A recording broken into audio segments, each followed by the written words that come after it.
Shout out to Ramil Amir and MTR. They talked about this first, so I got to give them credit, right? Because that's what we do over here. But this is probably the reason why Sneako got banned. Let's take a listen to what's going on here. This is a Senate hearing. Here I go. Let me play the clip. There's no question that there is a relationship between social media amplification of this extremist content and the rise we have seen in hate crimes and domestic terrorist attacks that mark one of the gravest threats to our homeland security.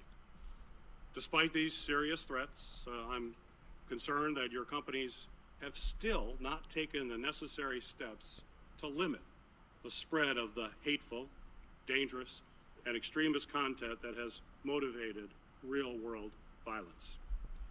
So that we Now, this is Senator Peters. He's a chairman from Michigan, okay? This is on PBS NewsHour. So this is, where millions of Americans are watching, guys.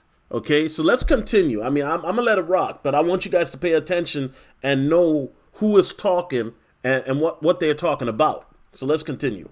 We all understand exactly the type of extremist content we are discussing today and how challenging this problem is to tackle. It's clearly a challenge. I'd like to take a moment to show a few examples, if you'd check the screen.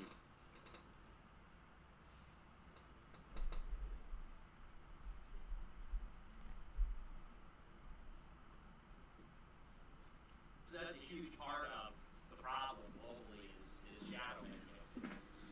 Never find it. Well, we talked about the Sneako a lot of years. So this is a stream by Nick Fuentes and Destiny. It looks like Destiny might be reacting to it. But you see Sneako up there. You see Abba from Abba and Preach. And then there's another YouTuber. I don't know who he is. Is it Jididan or something like that? I don't know. Right? By the way,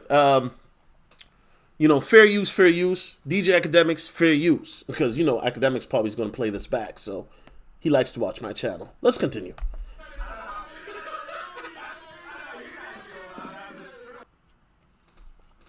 This morning we heard from former executives that your companies have no incentive to effectively address the problem that this content creates or prioritize the safety of your users as you build and introduce.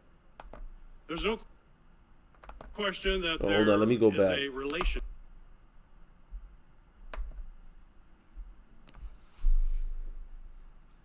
So that's a huge part of the problem globally is shadow banking. Never find it. Well, we talked about the Sneako. Okay, so it's Sneako, Abba, Gideon, Young Don, and Nick. Okay, and the guy made a anti-Semitic remark. All right, let's continue, bro. I mean, guys, listen. I'm just showing this to you what they're playing on the Senate, and I got people coming at me talking about, "Oh man, why are you making this on blast publicly? You idiots! They're playing this in the Senate in front of millions of people. I might get 100 views at best." Okay, this is already out there. They've been telling y'all that the government, the Secret Service, been watching the space since 2016. Like, it amazes me how people think that I have me making this video will expose it when they're already watching it.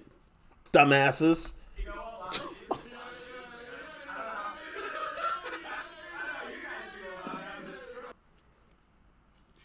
This morning we heard from former executives that your companies have no incentive to effectively address the problem that this content creates or prioritize the safety of your users as you build and introduce.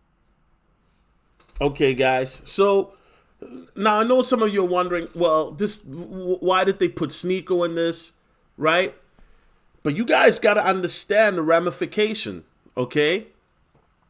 They're playing this in the Senate as evidence for extremist content, for hate speech. Now, you guys thought when I was talking about the Secret Service, right, I had some people come at me, on my own channel, which is fine. But people thought I was reaching. No, they just played this in the Senate. This was a month ago, on September 4th. Sneako got banned on October 3rd.